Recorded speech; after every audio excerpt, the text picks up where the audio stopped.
in your opinion, do you think someone that never competed a day in their life can be a good prep coach, including the opposite sex, like a woman coaching a male, but the woman never competed a day in her life and just was learning on the fly? And is it dangerous? I wouldn't say so. The short answer first is, if the goal is to be as good as you can possibly be, I think you should compete or should have competed at some point in time to be as good as you can. If there is this idea of what's the best I can possibly be at that, having done the experience yourself will make you better. And I'll even expand that to like me working with like a weight loss client. It's like I was really good at it. If I still want to do it, I could be really good at it. My dad could do it. But in theory, yeah, my dad could do it. But in theory, if someone had all the same experience and knowledge that I have in their brain, and they went through it themselves, they lost 70 pounds themselves, would they be better than me?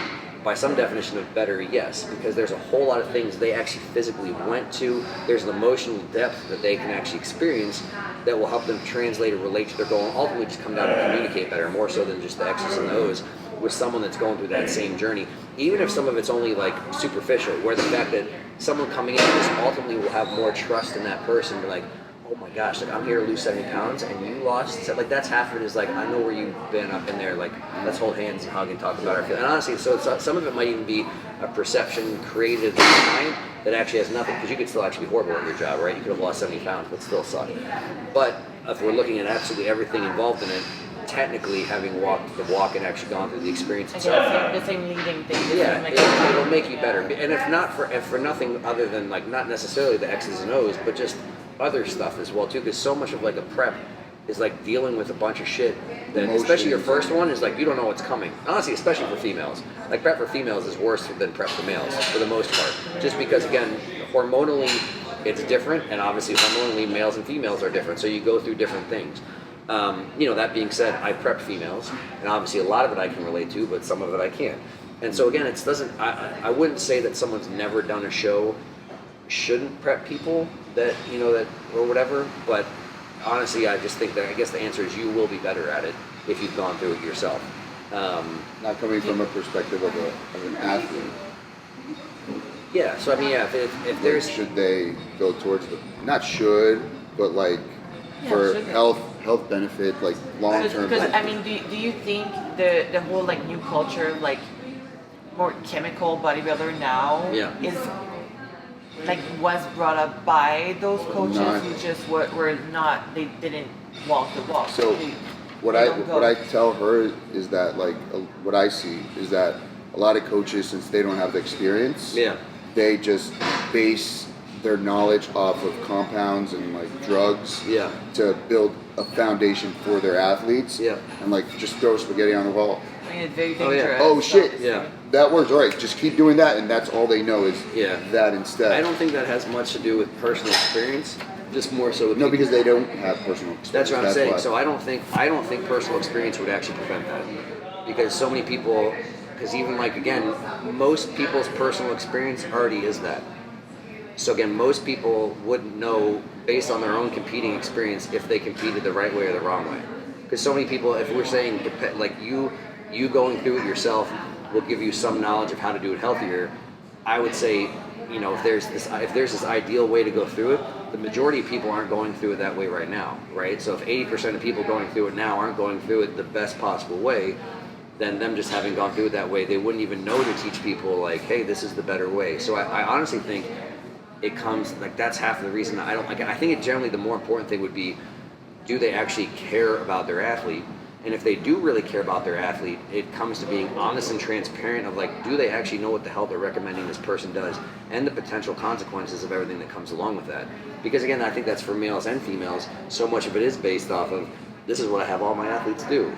And then so everybody does this stuff and it's going to produce some sort of positive response, maybe, but how would I know if this worked for her, or if this worked, or if what happened was in spite of what I had them doing? Or how do I know if this worked for her but is not going to work well for her? I think some people, even regardless of experience, don't even have the knowledge of what they would want to be looking at. Like, what should I be worried about? What should if I'm going to have someone start a prep, how do we even know if someone's in a good spot to start a prep?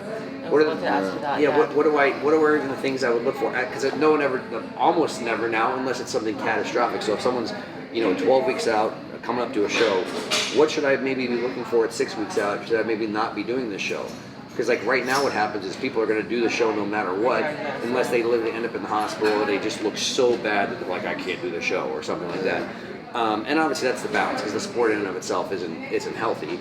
So there's a balance of like, what's the least unhealthy way for me to go all the way into this thing, at least again for short periods of time.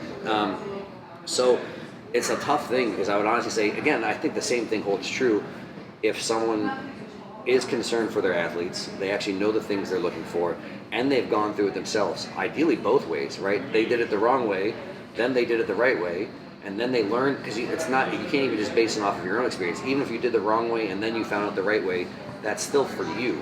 You know what I mean? When we're talking about compounds, we're talking about hormones, you should have a set of things that are outside of your own experience that you can lay on top of anybody and say, hey, here's these 10 things I'm going to look at.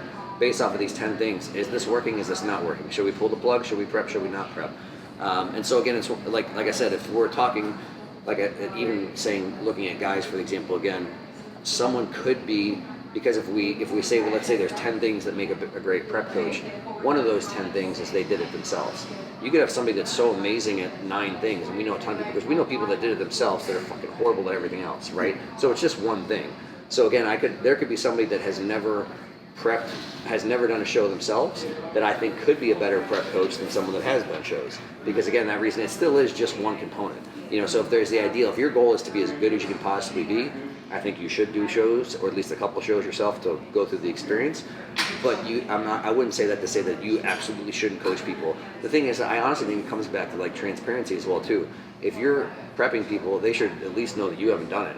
Yeah. You know what I mean? It should be transparent. It's here, and again, even like how do you do it with somebody the first time if you haven't done it? I mean, at least now the joke is, it is stupid if people do one show and now they're a prep coach. And that's their experience. I did one, and it's like, okay, well that's one part of it. I mean, that can be a good thing, but do you have anything else that actually qualifies you to teach people or whatever? And that's the joke, is the first guy that I ever prepped, I prepped him for the same show that was my first show. And he knew he was the first person, right? And I just joked that if people did that, it's fine. Because again, my sales pitch for him being, I was already training him, but my sales pitch was him asking me to prep him, and then me being like, I don't know what I'm doing. Like, that was my sales pitch. And he's like, oh, you'll be fine, I trust you. I was like, well, all right, if you're good with, I don't know what I'm doing, then let's go. Let's see if we can figure this thing out as we go. So it's, yeah.